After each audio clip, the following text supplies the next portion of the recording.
Hello, YouTubers, friends, compatriots, hooligans, shills, deathly stars, vassals, speculators. I'm a useful idiot. Today I want to talk about commodities and commodities traders. And this will be noteworthy in light of the fact that we've had a huge crash in the price of gold right now. And of course, silver's been going down, and there's been a number of drops in a lot of commodities.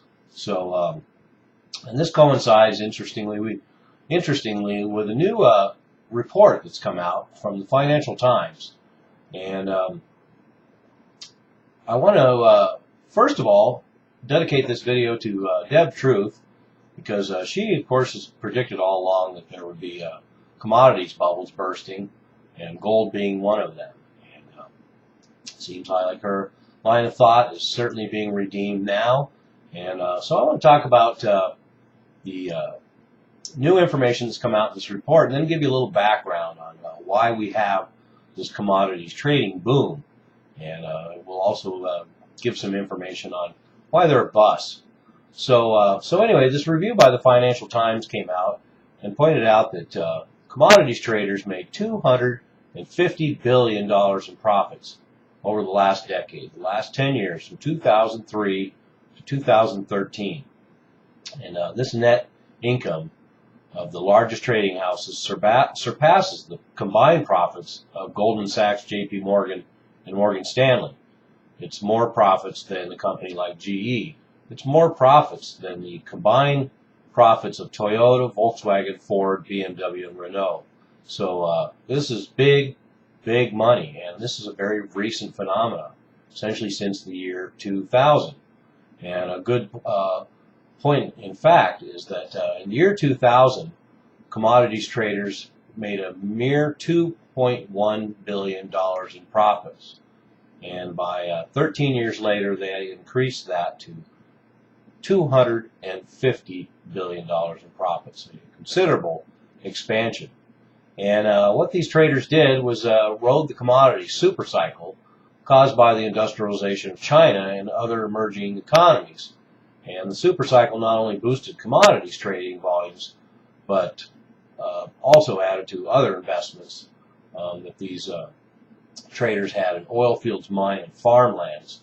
And so this is obviously very relevant to the recent drop in gold, and I'll get to more about these market forces. First, I want to give a little background on why we ended up in this position where all of a sudden we have all this speculation in food, which has had such an impact on our world today, and how this recent phenomenon of the last 10 years and what led up to it. And it's the usual cast of characters and bad actors, and a lot of elements that we've seen before in a lot of these sordid stories. So in this case, it goes back to 1991. Goldman Sachs was convinced because clients and pension funds were interested in adding commodities to their portfolios. So Goldman Sachs had to find a way to accommodate these requests. And this was because inflation was at 6% in 1990. So under the Clinton administration, there's a lot of frustration. So anyway, they needed to find a way to hedge in their inflationary times. It's hard for them to make profits. So the Commodity Future Trading Commission had limits on positions that could be held by speculators. And this had a history going back to the Depression and the crash of 1929, as usual. Position limits put in place to prevent market corners and manipulations, and this dates back to the Commodities Exchange Act of 1936. And this was a direct result of the crash and the Depression. And much like the Glass-Steagall Act, they learned a lesson, they tried to correct it, and then through the deregulation in the 90s, 80s, 90s, and 2000s, all these mechanisms to protect our financial system have been gutted. And this is another example of that. So Goldman then asked the Commodity Future Trading Commission for an exemption on crop futures, and the commission granted their request. And that's all it took. Opened the door for millions of investors in food and energy. And This didn't take effect right away because the stock market was in 9 years of gains. It was enjoying the real estate bubble. So the commodities market wasn't taking off immediately because all the big money was in real estate speculation. And so as it turns out, year 2000 was the turning point. And what a coincidence. What a coincidence. The year 2000 was the turning point because look at that. The commodities traders only had $2 billion in profits in the year 2000, but in the next decade they managed to reap $250 billion in profits based on this very fact that in the year 2000 the Commodity Future Modernization Act was passed by Congress as Clinton left office, and this largely exempted all the over-the-counter derivatives from regulation. And so between the Goldman Sachs move, lobbying the Commodity Future Trading Commission to relax its rules on food and energy speculation, then they also upped the ante in 2000 with the Commodity Future Modernization Act by Clinton. So between the two of them, this unleashed these forces. And President Bush, when he came into office, would make sure the Commodity Future Trading Commission would continue to favor deregulation. So all of a sudden, crops, energy, and metal were about to turn into huge investments. And we still see that today. And of course, that helped to drive a lot of this price movement in gold and silver. So then we have the market crash, we have the real estate bubble, the tech bubble, low interest rates, which discouraged just keeping your money into bank accounts. So after that, after the real estate bubble, and this is something that Deb Truth has pointed out, is that they needed someplace for the money to go after the real estate bubble. So just as it left the tech bubble and went into the real estate bubble, they had to find new bubbles to build. So we have bubbles in all sorts of commodities and asset classes. And the dark side, though, of course, is it drives up prices and increases volatility and aggravates global hunger. And we've seen the results of this. Certainly the problems in North Africa and the Arab Spring, a lot of that was generated by food prices going up.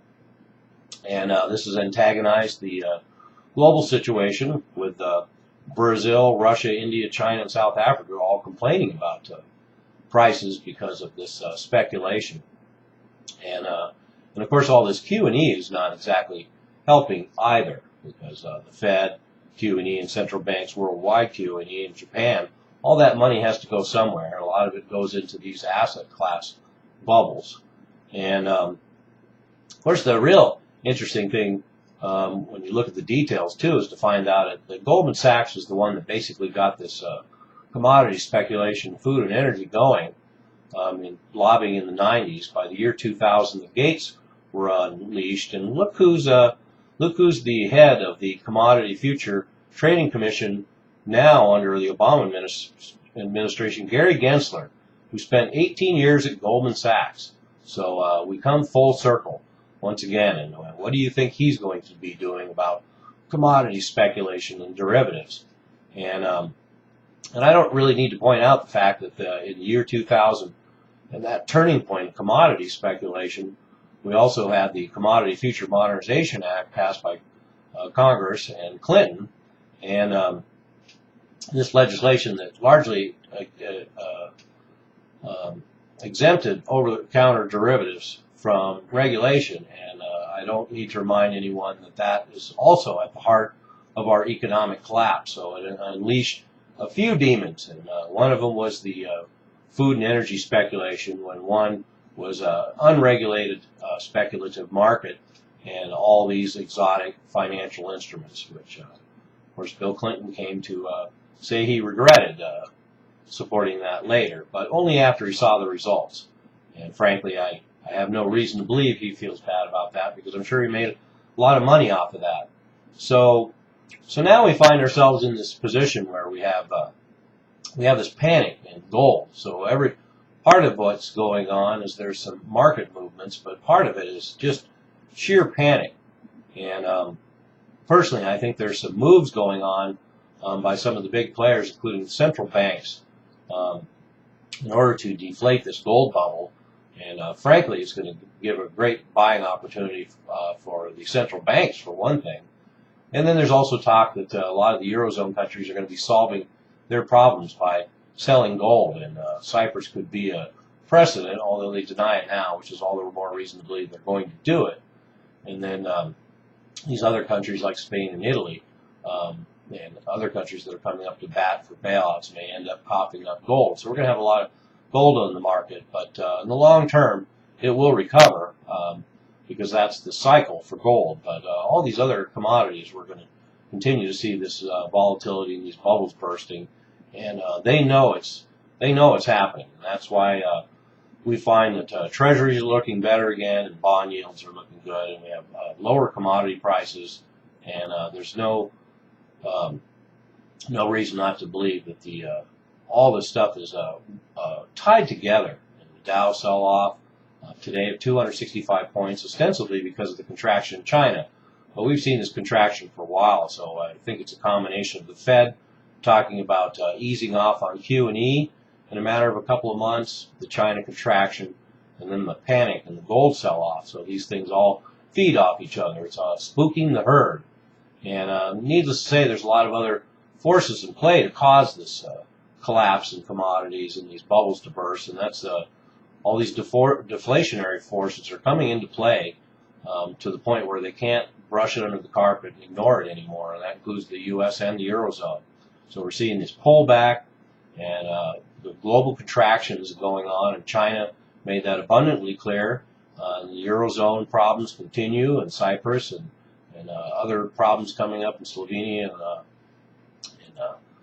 Bulgaria and Hungary and Portugal and Ireland, and so this is all how this works. So the commodity bubbles are going to be bursting for now, and in the long term, gold and silver will still be good long term investments, and they will regain their